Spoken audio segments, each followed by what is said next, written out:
ISBpreneur, bagaimana kabarnya semua? Moga-moga semua sehat ya. Senang sekali karena saya Inga Laurina Eka kembali bertemu dengan ISBpreneur semuanya di episode terbaru podcast Curhat UMKM Kuliner yang dipersembahkan oleh ISB, The All-in-One Integrated Restaurant Technology. Wah, semuanya sudah makin semangat ya. Komen dong kalau misalnya penasaran pingin ngomongin apa kita di episode-episode yang mendatang. Boleh di YouTube kita ya, di ISB Restaurant Technology, atau boleh juga di Instagram @isb.id seperti tema episode kita kali ini. Karena ada yang bilang katanya mau dong kita ngobrolin soal UMKM kuliner di tengah pandemi. Your wish is our command. Sebentar lagi kita akan ngobrol-ngobrol dengan kedua pembicara yang sangat mumpuni. Kita sudah berkumpul di sebuah coffee shop baru nih ya. Silakan untuk teman-teman nanti segala komen-komennya taruh aja tetap ya di YouTube kita ataupun juga di Instagram kita. Yang langsung kita bahas biar positif, kita ngomongin soal pandemi menjadi opportunity dengan kedua narasumber kita. Sarita Suteja selaku GM Corporate Communication dan co-founder Foodies dengan pengalaman 9 tahun di industri kuliner. Halo, apa kabar Mbak Sarita? Baik, sehat, bahagia, dan semangat selalu. Wih, baik, sehat, bahagia, dan semangat selalu. Terasa gitu semangatnya ya ke ISBpreneur semua. Dan didampingi juga oleh Mas Gregorius Kusuma, owner dari KRI Coffee yang terletak di Alam Sutera. Kabar baik ya? Baik. Jauh-jauh nih kita mampir ke Alam Sutera, lebih jauh lagi tiap hari harus ke KRI Coffee gitu ya. Karena tinggalnya Jakarta Utara banget ini Mas Greg. Tapi kita senang banget loh karena bisa main ke KRI Coffee yang di belakang Mas Greg nih. Kalau misalnya kita main ya, kesini ada tulisannya Coffee, a cup of hope that makes you feel at home. Ini rumah kamu atau bukan sebenarnya? Bukan ya. Tapi kenapa namanya KRI dan kenapa ada kaitannya dengan home? Nah, gue cerita lagi dari awal ya. Jadi KRI ini konsepnya kita ngambil dari kata-kata Okari Nasai. Okari Nasai, aku pikir karena ini adalah dari NKRI. Ternyata bukan, Okari Nasai, bahasa Jepang dong ya. Bahasa Jepang, bukan betul. Negara Kesatuan Republik Indonesia. Bukan. Jadi artinya KRI sendiri adalah? Jadi Okari Nasai itu adalah artinya welcome home. Tapi memang kita ambil aja dari kata-kata KRI itu. Dan juga kita mau membuat konsep kafe ini seperti rumah Anda sendiri. Kalau kita balik ngobrol sama Mbak Sarita Suteja yang kabarnya semangat ini. Kalau tadi kita sempat menyinggung sedikit kiprah kamu di industri UMKM kuliner sampai akhirnya hadir Foodies, itu kan karena ada sejarah panjangnya. So tell us a bit about it. Oke, teman-teman ISBpreneur, salam kenal, nama saya Sarita Suteja. Tadi sudah disebutin sebenarnya co-founder dan GM Korkomnya Foodies. Nah, Foodies itu apa? Mungkin ya, itu yang banyak ditanyain ya. Yes. Gitu. Jadi Foodies itu sebetulnya adalah the first F&B edtech in Indonesia. Jadi kami platform belajar bisnis kuliner yang saat ini bisa dibilang pertama dan satu-satunya di Indonesia ya. Gitu. Nah, mungkin banyak lagi pertanyaan gini, Sarita ini siapa sih, kok bisa-bisanya sih ngajarin soal kuliner gitu ya? Itu bukan pertanyaan saya. Mungkin teman-teman boleh komen di situ apakah merasakan mempunyai pertanyaan yang sama. Gitu. Nah, mungkin gini, mungkin aku ceritanya bisa jadi flashback kali ya, sekitar 10 atau 15 tahun yang lalu sebetulnya ya. 10 atau 15 tahun yang lalu sebenarnya aku sama beberapa teman-teman itu sebenarnya kita mendirikan consulting sebetulnya, tapi consultingnya bisnisnya secara umum dan sekitar 2013 itu kita mulai mendirikan bisnis kuliner. Saat itu kalau teman-teman pernah dengar mungkin namanya itu adalah Nasi Goreng Rempah Mafia. Dan di 2014 kita diriin Warung Abnormal dan 2015 itu Bakso Bujangan. Nah, ketiganya itu sebenarnya satu entity namanya Cita Rasa Prima Group. Jadi memang bisa dibilang sejak 2013 ya gitu kan, saya sama beberapa teman-teman itu memang foundernya bisnis kuliner yang tadi saya sebutin itu 3 brand tadi gitu. Nah, tapi memang sejak 2020 sebelum pandemi kami memutuskan untuk tidak lagi aktif di manajemennya CRP dan kami mulai aktif di manajemennya Foodies, walaupun Foodiesnya sendiri sudah ada sejak 2017. Kita balik lagi nih ngomongin soal KRI Coffee karena kita lagi di sini ya kan, ngelihat belok juga karena di Alam Sutera ada tulisan tuh ngopi yuk, ada tulisannya di pinggir jalan situ ya kan, pas kita mengarah-arah ke toko furnitur yang besar itu gitu kan. Begitu kita belok ternyata tempatnya ini memang sesuai namanya gitu ya, ke Jepang-Jepangan. Tapi kayak baru sekali ini masuk, baru tahu bahwa ternyata Kairi Coffee juga didirikan bukan pas pandemi, melainkan di titik-titik mulai titik cerahnya pandemi gitu ya. Iya, Ceritain betul. sedikit dong, karena kan banyak orang yang justru khawatir mulai bisnis baru di Iya. tengah ataupun juga di arah-arah menuju akhirnya pandemi ini, dan pasti juga tetap ada tantangannya gitu ya. Betul, Boleh betul. diceritain Greg? Iya, jadi sebenarnya gua udah planning ini tuh dari awal-awal pandemi sih. Jadi awal 2020 itu tepatnya di Januari, gue emang udah ada rencana buat pengen buka usaha sendiri. Nah, di bidang kopi memang dari dulu juga saya peminat kopi, melihat 2 tahun ke 3 tahun belakang. Nah, waktu Januari 2020 itu kalau nggak salah Maretnya itu mulai hit tuh pandemik tuh dari Cina ke Indonesia. Wah, semuanya langsung ketar-ketir kan? Iya. Nah, kafe, bisnis banyak yang tutup. Nah, di situ kita lihat, oke, kita hold off dulu deh plannya. Tapi tetap kita dalam melihat landscape ini kita tetap ngeliat market, yaitu market kopi ya. Market kopi kita lihat walaupun kafe memang tutup, tapi peminat itu tetap banyak. Jadi orang daripada ke kafe, dia akhirnya homebrew sendiri di rumah dan jualan dari rumah. Nah, di situ kita lihat, oh peminat kopi nih nggak bakal mati nih di Indonesia, apalagi dengan populasi sebanyak ini. Akhirnya ya udah kita mulai rencanakan renovasi semua dari business planning dan lain-lain. Kita mulai eksekusi itu di akhir 2021 ya, di Q4-nya lah ya, quarter 4. Kita udah eksekusi, tadi rencana mau buka di Januari 2022 nih, tapi malah molor ke Maret. Yaitu ada tantangan dari sisi produk, dari sisi operation, dan lain-lain lah ya. Nah, makanya itu kita akhirnya bisa buka di Maret 2022 sih.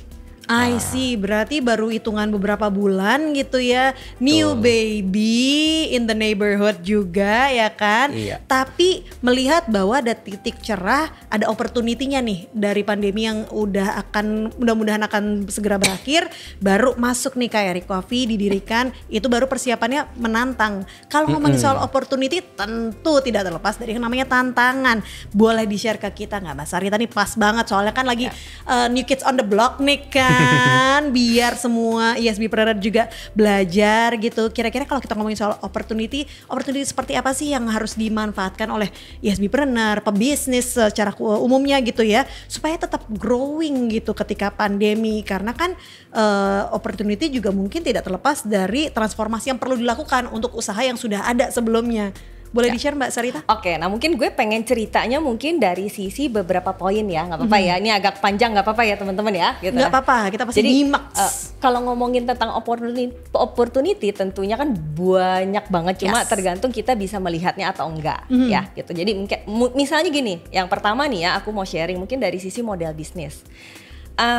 Bisa dibilang ketika pandemik itu kan memang ada usaha-usaha yang tutup, itu pasti ya gitu. Tapi jangan lupa bahwa banyak model bisnis tertentu yang justru booming pada saat kita pandemik dan post pandemik ya. AKB kalau misalnya bahasanya, yang formalnya adaptasi kebiasaan baru. Oh, adaptasi AKB, kebiasaan gitu biasa kan. keren anak kayak normal, baru. New normal, bahasa kerennya new normal kan, orang-orang bilang kan. Kalau bahasa bakunya itu AKB. Nah, jadi kan kalau kita lihat model bisnis tertentu nih ya, akhir-akhir ini terutama ya, kita kan suka ngelihat ada cloud kitchen lah, itu kan boomingnya luar biasa ya. Tiba-tiba kayak semua orang bikin cloud kitchen. Atau bisa juga kita ngelihat yang street food, itu juga luar biasa banyaknya. Jadi kalau ngomongin opportunity, yang pertama itu dari sisi model bisnis. Yang kedua aku mau cerita dari sisi multi channel sales sama omni channel sales. Wah, benda apaan itu gitu? Makanan apa itu? Nah, jadi gini teman-teman. Jadi kalau misalnya yang mungkin usahanya misalnya dulunya dine in doang, misalnya gitu ya, dine in doang. Nah, ketika kita pandemik itu kan langsung porak-poranda tuh ya, langsung berantakan semua plan. Akhirnya kan kita nggak bisa dine in. Nah, jangan lupa bahwa sebenarnya banyak banget sales channel yang lain, nggak harus ngandelin dine in doang. Misalnya tadi ada cloud kitchen, atau misalnya ada teman-teman bisa manfaatin WhatsApp Business API, atau bisa juga manfaatin, kalau ini correct me if I am wrong ya, kalau nggak salah ada juga yang namanya ESB order. Itu kan sebetulnya channel-channel penjualan yang nggak harus orang datang dine in ya, atau bisa juga reseller, atau bisa juga lewat marketplace. Luar biasa banyaknya gitu. Itu dari sisi multi channel atau omni channel. Atau ngomongin opportunity lagi ya, yang lain. Ini maaf ya jadi panjang, saya borong semua. Nggak apa-apa dong. Atau kita misalnya belajar, dari sisi misalnya investasi gitu, dari sisi investasi. Banyak yang kurang modal. Oke, zaman sekarang itu ngumpulin modal nggak harus bootstrap, nggak harus patungan. Tapi misalnya ada crowdfunding, ada pendanaan yang sifatnya misalnya venture capital lah, private equity lah, itu udah banyak banget gitu. Jadi kalau ngomongin opportunity banyak banget gitu ya, tergantung kita bisa ngelihat itu atau enggak. Nah itu dia, kadang-kadang soalnya suka rabun gitu kan, nggak peka lebih tepatnya dengan yang namanya opportunity. Memang sangat menarik sekali bahwa pandemi ini bisa bikin orang banyak yang bisa dikatakan punya model bisnis yang berbeda. Kayak multi channel, omni business channel itu memang itu satu hal yang growing banget kita rasakan mungkin untuk teman-teman ESBpreneur juga. Belum lagi juga kalau kita ngomongin soal akses sama pendanaan, karena kan banyak orang yang dikekep nih kemarin-kemarin karena takut ya untuk menggelontorkan sejumlah sekian dana gitu. Tapi ketika titiknya cerah, pandemi ini semakin teratasi, semakin banyak lagi orang-orang yang mau gitu membantu usaha, apalagi kuliner ini adalah salah satu usaha yang di awal pandemi lebih dulu bangkit gitu ya. Betul. Dibandingkan dengan bidang UMKM lainnya terutama. Dan terkait soal opportunity tadi, mungkin teman-teman pesannya adalah yang paling penting lebih sensitif lagi. Caranya gimana? Nggak usah kemana-mana, di sini aja terus banyak sharing-sharing ilmu yang akan berharga dari Mbak Sarita tentunya ya. Nah kalau kita ngomongin juga soal service gitu ya, kita pasti ngerasa bahwa ketika kita pandemi gitu kan ya, kita dine in, itu ada satu hal yang bikin menjadi experience yang justru membawa ketidaknyamanan bagi para pengunjung gitu di Maret 2022 ke bulan sekarang gitu ya. Kira-kira dari tantangannya untuk bisa meminimalisir kontak dengan customer yang dilakukan oleh KRI itu, siasat-siasatnya tuh seperti apa sih? Oke, kalau dari sisi gua sendiri pasti yang nomor satu adalah kebersihan dulu ya.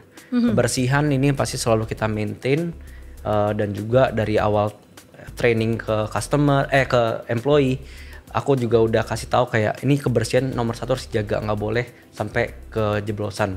Apalagi masa-masa sekarang ketahuan kayak nggak bersih, dalam arti kayak mereka dalam membuat minum nggak pakai masker, ataupun kayak ada teledor lah di bagian bar, itu nanti jadi hancur nanti bisnisnya.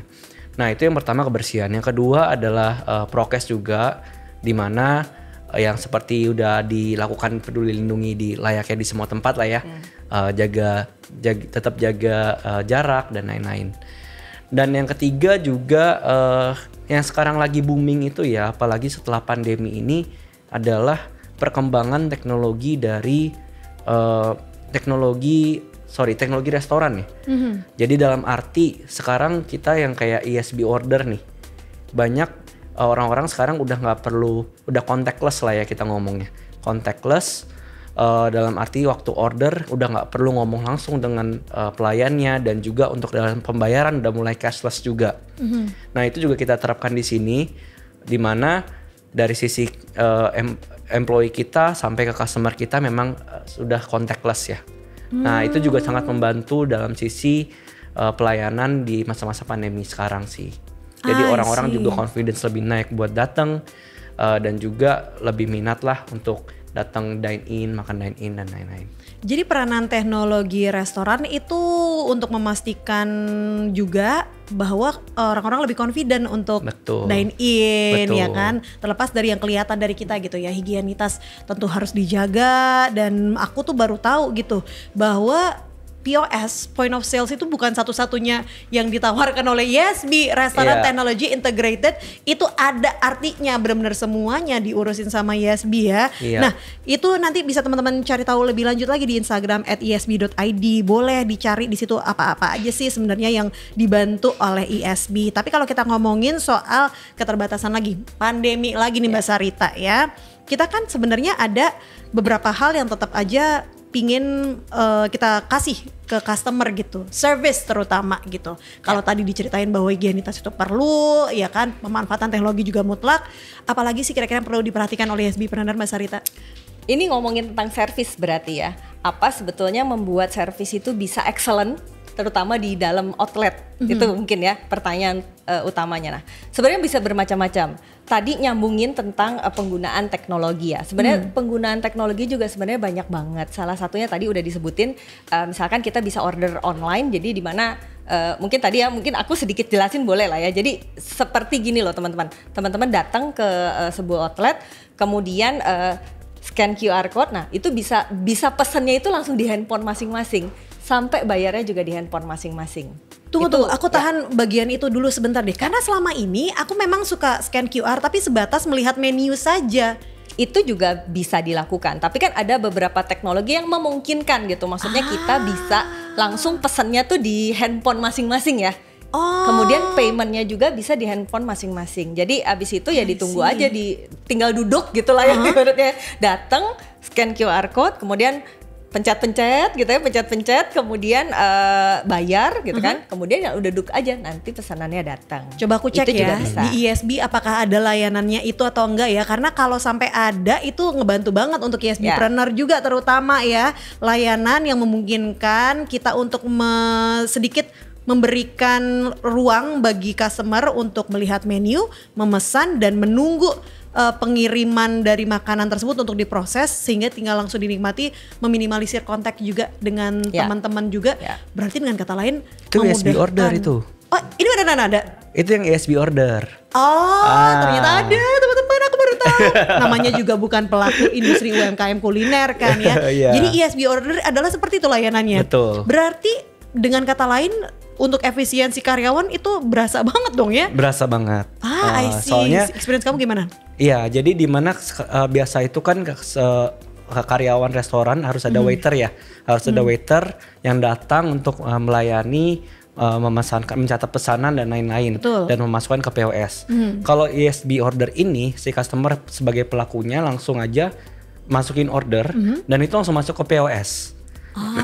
Oke. Pertama, jadi efisiensi dari waiter, jadi waktu perjalanan ya, katakanlah bisa kayak 5-10 detik, datang terus menunggu itu bisa 3 menit, 5 menit, habis itu balik, habis itu ngetik lagi dan keluarin tiketnya.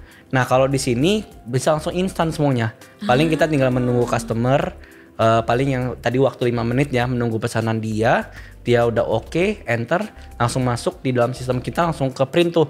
Tiket untuk di minuman, tiket untuk di makanan, dan langsung bisa kita proses.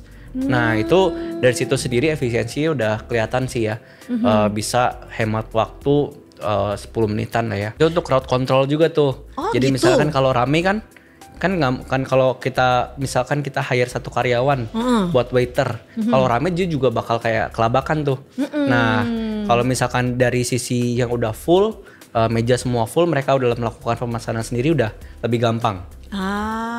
Bener banyak banget sih sebenarnya. Tapi kan kadang-kadang aku perhatiin ya, terutama kita nih yang hidup di era sosial media gitu kan, kita udah ngelihat rame, viral, pingin kesana gitu, pingin nyobain gitu. Apalagi udah di review sama food reviewer, vlogger, you name it lah, nama-nama yang terkenal. Nah, aku sebenarnya pingin tahu, penasaran banget Mbak Sarita ya, mungkin bisa sharing ke kita semua. Sebenarnya untuk peranan food reviewer gitu ya, ataupun juga influencer, seperti apa sih dalam bidang UMKM kuliner Mbak?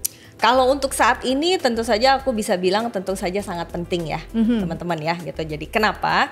Karena gini, tapi satu hal yang aku pengen tekankan di sini adalah gini, teman-teman KOL, teman-teman food influencer itu sebetulnya mereka sangat berperan untuk menciptakan FOMO sama attract customer to our outlets ya. Ingat ya, FOMO itu fear of missing out. Jadi kalau udah viral-viral kesannya gue harus datang juga gitu loh. Kalau misalnya gue nggak datang gue ketinggalan gitu. Nah, tapi ingat mereka berfungsi untuk menciptakan traffic masuk ke toko kita lah, ibarat outlet kita, cafe kita, restoran kita. Ya, kenapa? Karena kan tadi ya aku sempat bilang gini, sebenarnya ada satu quotes ya, sebenarnya lucu banget. Ini bukan aku yang ngomong ya, tapi gini, tahu nggak sih customer zaman sekarang itu bukan makan makanan, tapi makan konten duluan, baru dia makan makanan. Bener. Dan itu it's true gitu ya, itu benar. Makanya tadi aku bilang peranan influencer hanya sebatas menciptakan FOMO, menciptakan awareness, kemudian datang traffic ke outlet kita. Sampai situ dulu ya. Nah, tapi jangan lupa ya, yang membuat customer itu merasa experience-nya bagus, mau merekomendasikan, mau repeat datang balik lagi, itu adalah PR-nya pebisnis kulinernya loh. Jadi harus diingat ya, harus diingat nih teman-teman, karena ini aku sering banget dapat cerita baik itu dari influencer maupun dari pebisnis kuliner gitu, bahwa saya pakai influencer ini salesnya nggak ngangkat misalnya gitu ya, salesnya nggak balik lagi. Harus dilihat dulu gitu, karena fungsinya influencer itu mendatangkan traffic loh teman-teman, bukan menjadi itu closing penjualan. Yang bertugas meng-closing penjualan itu adalah operation di dalam outletnya. Ya, itu yang harus diingat-ingat gitu, karena ini juga salah satu quotes yang menurut aku bagus ya, juga bukan dari saya minjem quotes orang sebenarnya. Jadi gini, marketing or influencer is bring customer, but operation bring customer back to our restaurant. Jadi jangan lupa PR-nya untuk meng-closing dan membuat customer balik lagi, itu PR-nya ada di pebisnis kuliner ya, bukan di influencer. Tapi saya sangat benar-benar setuju banget bahwa zaman sekarang menggunakan KOL, influencer itu kayaknya menjadi salah satu hal yang harus dipelajari, harus dilakukan, harus dicoba, sehingga teman-teman tahu gitu kan bagaimana si influencer ini benar-benar punya peran untuk mendatangkan traffic yang segitu banyaknya ke bisnis kita. Nah, kalau ngomongin soal teknologi digital, ngomongin soal influencer, memang harus diakui yang namanya smartphone tuh kuat banget posisinya ya, bahkan bisa buat menjalankan bisnis ya. Betul. Nah, kira-kira pemanfaatan teknologi digital nih untuk support bisnis kamu yang berdasarkan pengalaman kamu, dan aku akan minta komentar Mbak Sarita, seperti apa, sejauh apa? Oke, teknologi ini dalam arti smartphone. Of course, smartphone dalam konteks aplikasi mungkin dari solusi yang ditawarkan, yang terintegrasi dengan restoran kamu juga gitu, yang bisa kamu maintain dari jauh lah. Kira-kira ada nggak sih pengalamannya dengan menggunakan ISB secara spesifik mungkin? Oke, kalau misalkan teknologi dalam peran restoran saya yang dalam arti smartphone ini yaitu misalkan ini berarti dari sisi customer ya, dari sisi customer untuk mengetahui keberadaan dari KRI ini sendiri ya. Ini bisa seperti itu.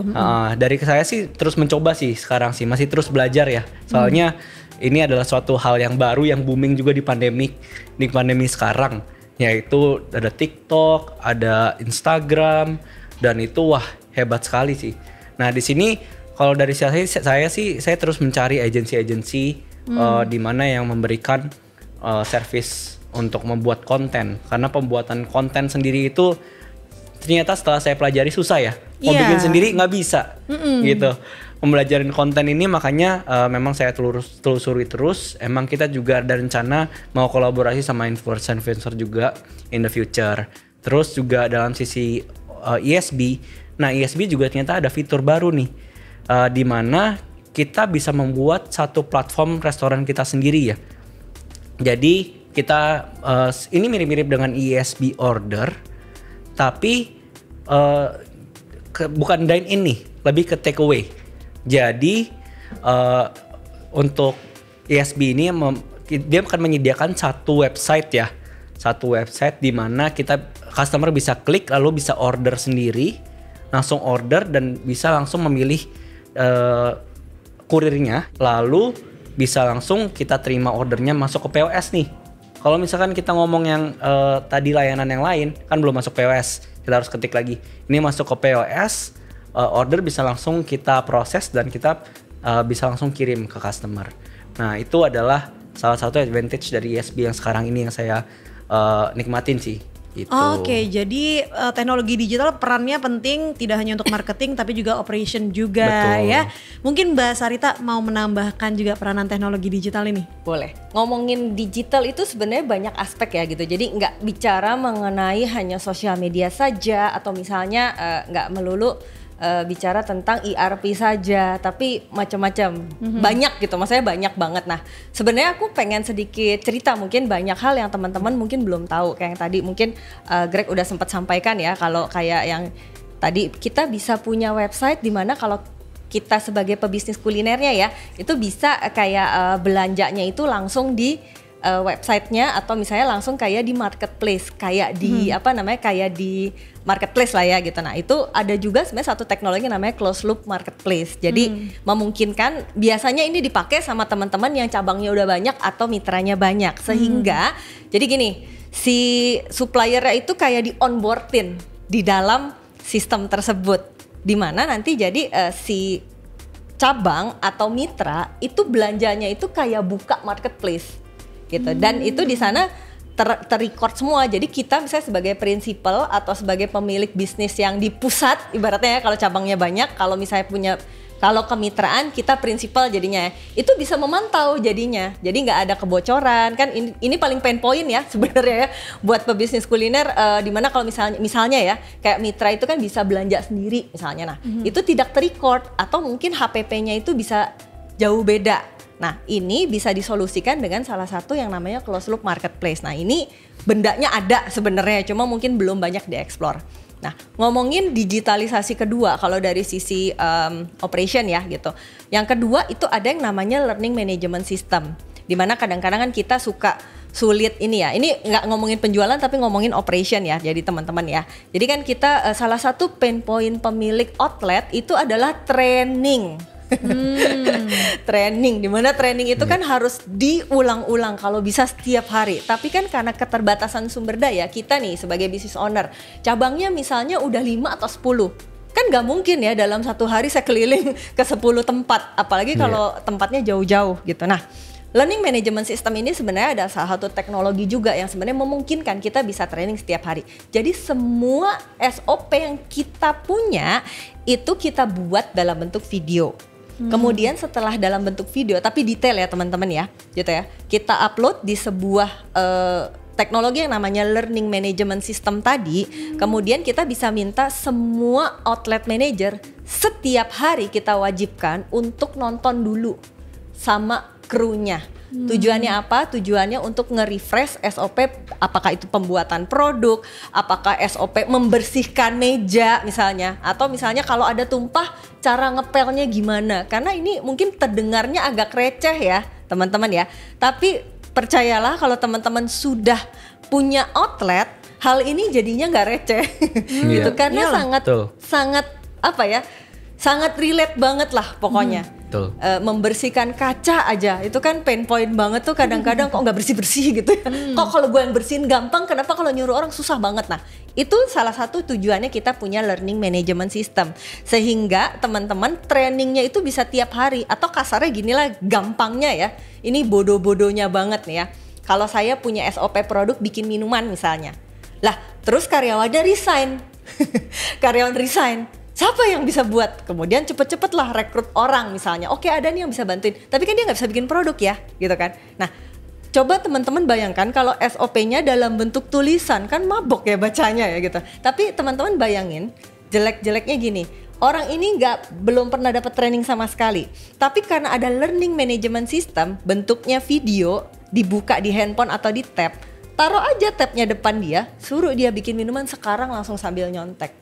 Solusi toh gitu, minimal walaupun agak lama mungkin ya, tapi kan minimal si produk yang dibuatnya itu menjadi nggak salah ya SOP-nya ya, daripada kita training sejadinya terus suruh dia kerja kemudian berantakan si produknya.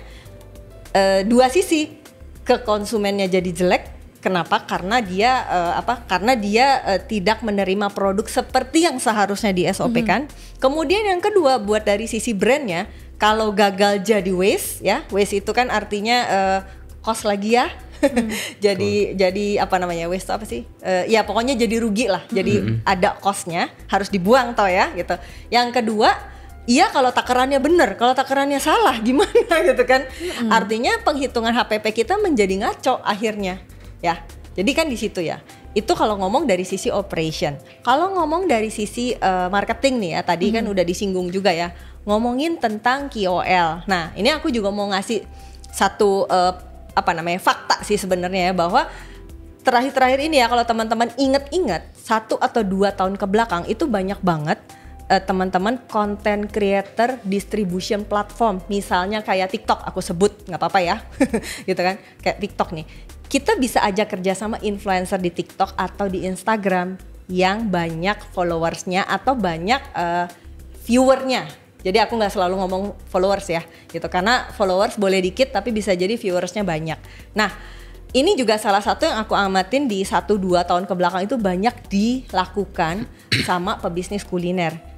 Dimana ada yang ngajak kerja sama untuk bisnis bareng ya, misalnya kalau ini aku sebut brand nggak apa-apa ya gitu, misalnya kayak yang kemarin aku sempat lihat ada sambal bakar di Tangerang yang kerjasama dengan Iben, itu kan juga influencer ya gitu kan, atau bisa juga bukan influencer sih, tapi dia sangat-sangat memaksimalisasi platform TikTok.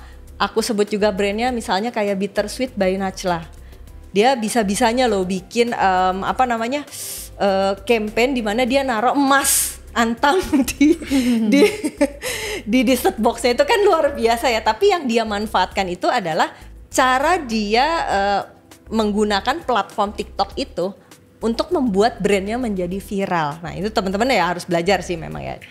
Pokoknya kalau ngomongin tentang teknologi itu luar biasa banyaknya. Itu baru sedikit yang saya ceritain. Nih kalau saya terusin ntar bisa seharian. Jadi balik lagi ke Inga. Jangan dong. Kalau di sini kita bikin padat dan singkat serta juga tepat sasaran ya. Jadi ternyata teknologi digital itu banyak bentuknya dan banyak yang bisa disupport juga. Ini adalah contekan berdaging nih dari Mbak Sarita. Kita akan bikin forecasting jatuhnya kan. Asik lah, berarti udah saatnya nih go nih di tahun sekarang ini. Tapi langsung kerem lagi gara-gara inflasi ya kan ya. Biar tetap cuan gitu, nggak banyak kekhawatiran ketika kita apalagi juga gerak juga nih baru mulai bisnis, mungkin ada tips-tipsnya gitu Mbak Sarita. Oke, ini ngomongin inflasi berarti ya gitu, berarti ada nggak sih tips untuk bikin teman-teman tetap cuan? Mungkin kalau misalnya nggak cuan pun ruginya nggak parah mungkin ya. Jangan sampai rugi sih sebenarnya. Kalau bisa ya kalau bisa jangan sampai rugi. Tapi sebenarnya gini, aku mau kasih beberapa poin ya. Tapi mungkin nggak bisa sampai banyak karena tadi nanti bisa seharian. Mungkin yang pertama nih aku bilang teman-teman bisa mensolusikan itu sebenarnya dengan kita biasa nyebutnya NPL, New Product Launch ya. Nah, kenapa New Product Launch ini bisa menjadi salah satu solusi? Nah, gini. Kalau misalnya kita udah bisnis kuliner, ini ada satu sistem yang namanya product matrix. Semoga teman-teman udah tahu. Tapi kalau yang belum tahu, kayaknya aku harus jelasin product matrix itu apa ya. Gini, jadi teman-teman yang punya bisnis kuliner itu wajib banget punya product matrix. Jadi semua produk yang teman-teman punya itu harus ada tabelnya, ya. Produknya ini, bahan bakunya menggunakan ini, ukurannya berapa, harganya berapa, sehingga HPP-nya tepat. Itu yang pertama ya, itu harus ada dulu nih. Nah kemudian namanya product matrix itu apa, itu jadi setelah direkap semua, itu teman-teman harus cari produk mana, satu yang marginnya enak cuan, yang marginnya besar maksudnya ya. Kemudian mana yang HPP-nya relatif rendah. Tapi bukan berarti bukan berarti HPP-nya rendah itu pasti cuannya besar ya teman-teman ya. Ada satu matriks lagi yang namanya pengelolaan bahan baku. Nah itu juga harus dimasukkan di matriksnya. Nah setelah semuanya ada, teman-teman harus punya yang namanya core product.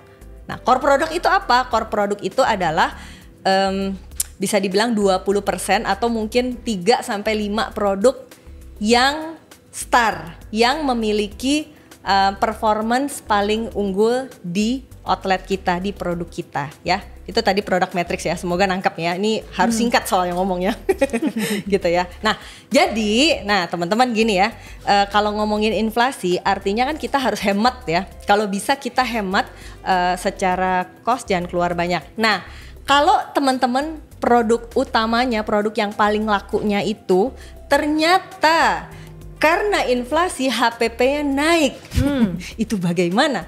Salah satu caranya untuk nge-break perhatiannya konsumen itu dengan meluncurkan new product launch, produk baru. Pilihlah HPP yang bisa teman-teman kontrol.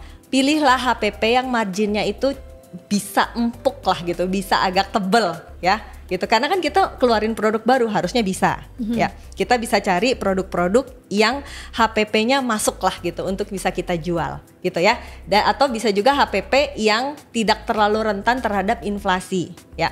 Itu tugasnya NPL itu sebenarnya untuk nge-break perhatiannya konsumen. Jadi dia punya pilihan. Selain itu ngomongin new product launch ya, kenapa dia menjadi solusi selain ngomongin tadi margin tuh dari sisi operation ya. Nah, yang kedua itu sebenarnya teman-teman bisa keep relevan dengan masa atau zaman yang udah ada. Misalnya ada tren baru. Nah, itu adalah kesempatan teman-teman untuk bikin new product launch agar brandnya itu nggak jadul. Jadi tetap relevan dengan bisnis yang ada saat ini. Jadi kalau ngomongin gini loh, oh saya mau anak muda. Pertanyaan saya, anak muda yang mana? Millennials atau Gen Z? Sorry, kok Gen X ya? Millennial atau Gen Z?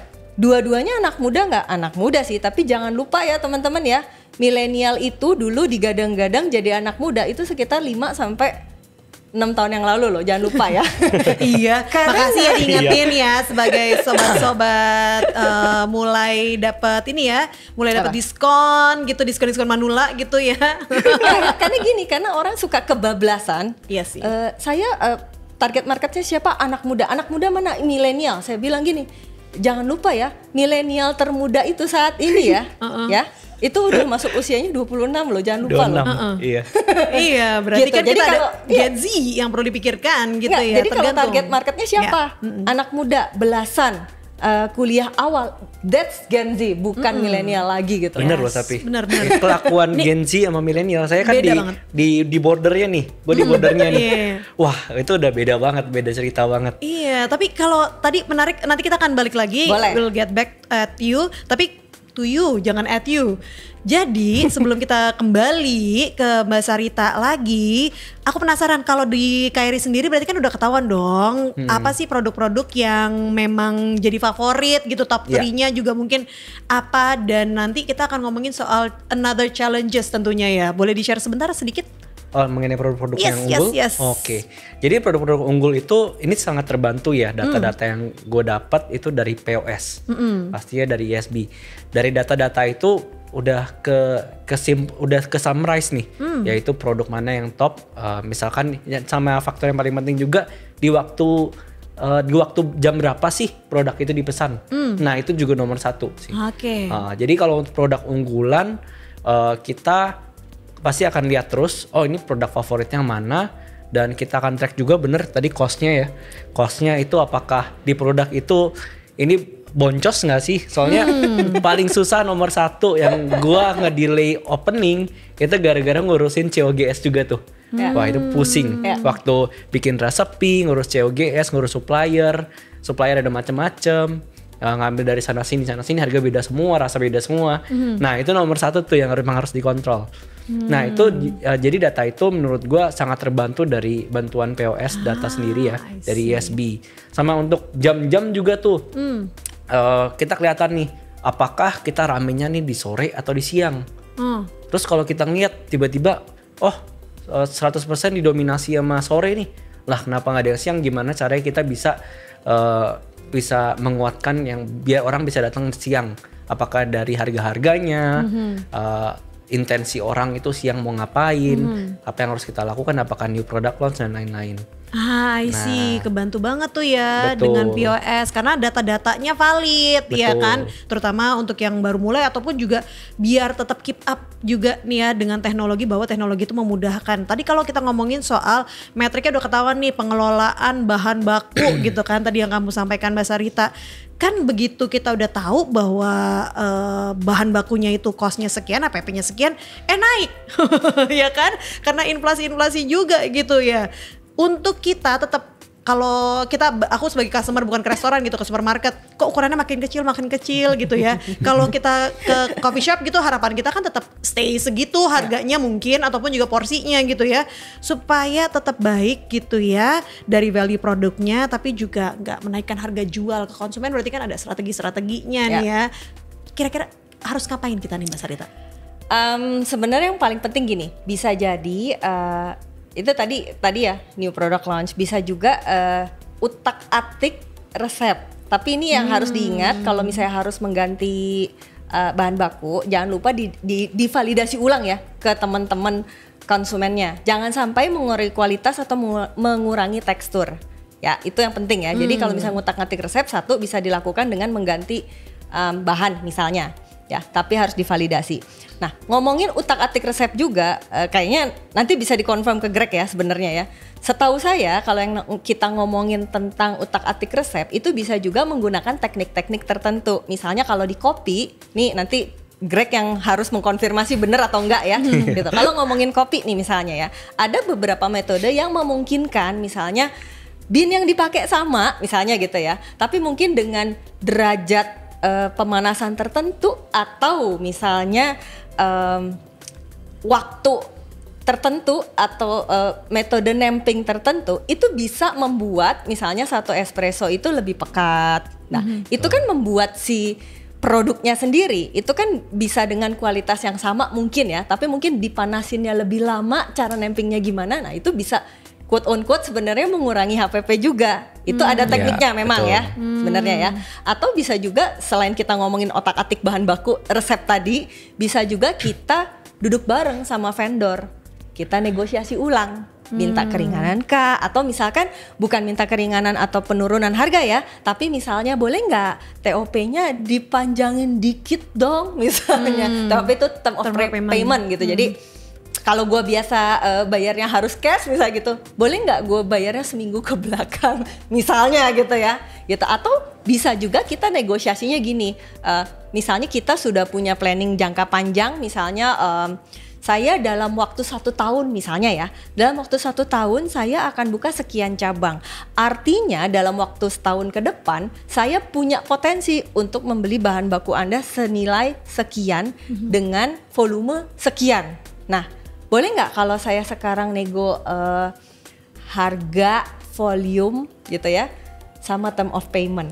Kan bisa seperti itu ya, kita duduk bareng gitu, kita negosiasi ulang lah sebenarnya. Sebenarnya metodenya banyak sih, tapi mungkin segitu dulu aja kali ya.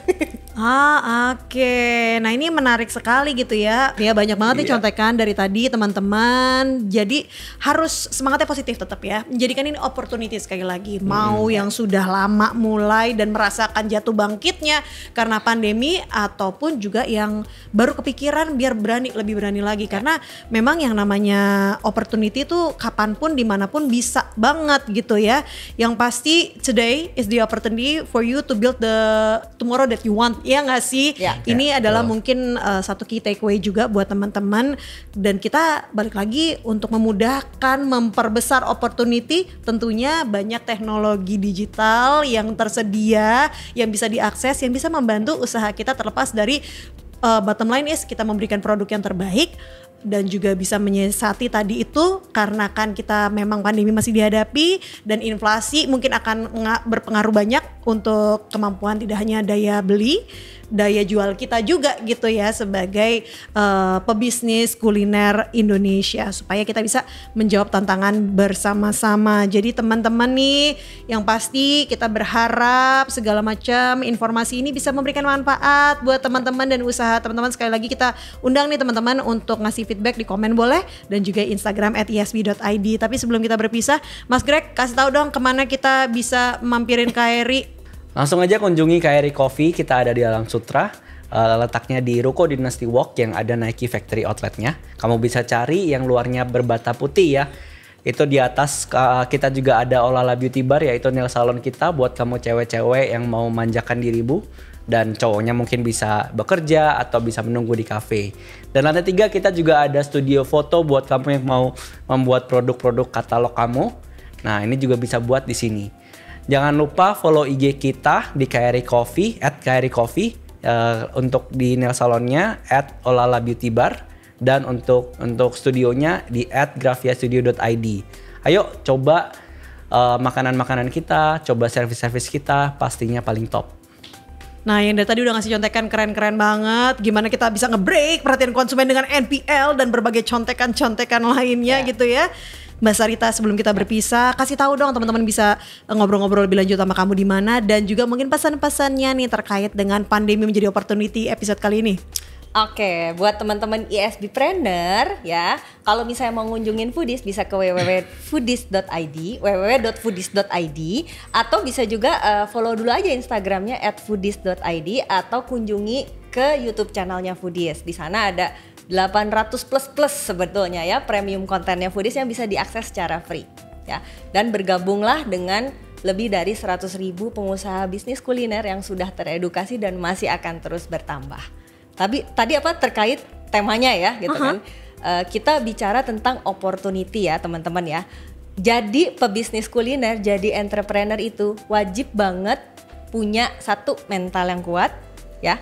Ilmu yang kalau misalnya memang sudah ada luar biasa bagus dipakai ilmunya gitu ya. Tapi kalau misalnya ilmunya juga belum ada, jangan pernah lelah berhenti untuk belajar ya. Karena update itu dari masa ke masa itu selalu ada yang baru, tren juga ada yang baru. Begitupun juga dengan bisnis, model bisnis, pendanaan, operation dan lain sebagainya. Jadi wajib banget teman-teman harus keep update dengan kondisi saat ini kalau bisnisnya mau bertahan bahkan melesat maju. Gitu kan, bahkan melesat maju. Dan dua lagi ya sebenarnya pesan saya ya. Kemudian yang selanjutnya itu adalah jangan pernah berhenti untuk networking, karena kita tidak pernah tahu siapa yang akan jadi partner bisnis kita, siapa yang akan punya peranan untuk membantu kita di masa depan. Dan terakhir pesan saya sebenarnya ini justru yang paling penting menurut saya. Teman-teman bikin planning itu jangan lupa minta approvalnya sama yang di atas, karena semua planning yang bagus seperti apapun tidak akan pernah terjadi, tidak akan pernah terapprove kalau kita tidak minta approvalnya sama yang di atas. Sekian mungkin dari saya. Mantap, Sarita Suteja sebagai GM Corporate Communication dan co-founder dari Foodies.id. Dan terima kasih tentunya Mbak Sarita. Terima kasih juga Mas Gregorius Kusuma, owner dari KRI Coffee. Saya Inga Lorina Eka pamit undur diri. Terima kasih teman-teman sudah menyimak dan sampai jumpa di acara ISB Podcast Curhat UMKM Kuliner berikutnya. Bye-bye.